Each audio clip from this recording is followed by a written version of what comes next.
Ciência e cientistas. Com Paulo Nussensweig.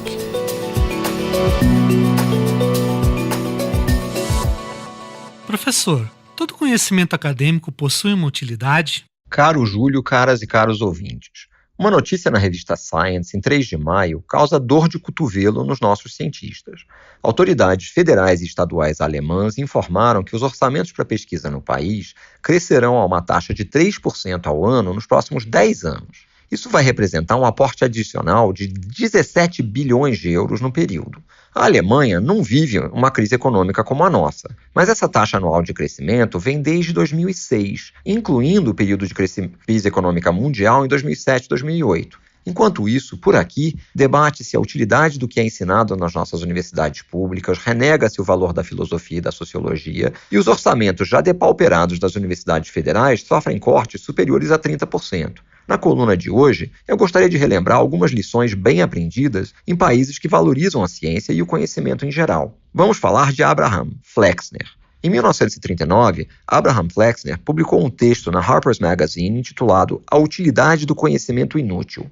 Ele descreve os princípios que lhe permitiram convencer os irmãos Louis Bamberger e Caroline Bamberger Fold a investirem uma fortuna na criação do Instituto de Estudos Avançados de Princeton, onde trabalharam Albert Einstein e outros grandes cientistas. Flexner relata uma conversa com o fundador da Kodak, George Eastman, a quem perguntou quem era o pesquisador científico que considerava mais útil.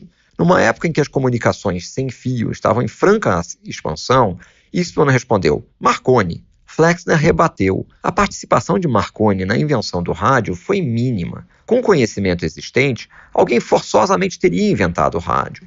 O verdadeiro crédito é devido a James Clerk Maxwell, que consolidou as leis do eletromagnetismo, e a Heinrich Hertz, que demonstrou a geração de ondas eletromagnéticas. Maxwell e Hertz não faziam a menor ideia do potencial de aplicações do conhecimento que desenvolveram. Era conhecimento inútil.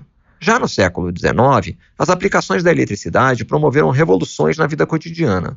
Um dos principais responsáveis pelas descobertas que permitiram essas aplicações foi o britânico Michael Faraday. Nas suas investigações, ele não dava a menor atenção à possibilidade de aplicações práticas. Uma frase que lhe é atribuída atesta essa atitude. Ao lhe perguntarem para que serviam as suas descobertas, ele teria respondido: para que serve um bebê recém-nascido?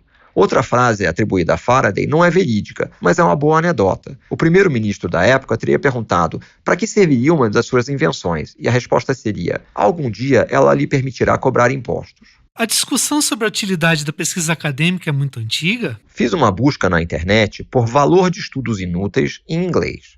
Encontrei, como seria de esperar, artigos da revista britânica Nature com conteúdo muito atual. George Francis Fitzgerald escreveu uma carta ao editor em que afirmou: é surpreendente que o professor Ayrton tolere críticas camufladas à universidade por se dedicarem a estudos inúteis. Se universidades não estudarem assuntos inúteis, quem o fará? Uma vez que um assunto se torna útil, ele pode ser deixado para escolas técnicas ou empresas. Também disse: o propósito de universidades é fazer avançar a cultura e o conhecimento e proporcionar aos estudantes a oportunidade de aprender a fazer isso.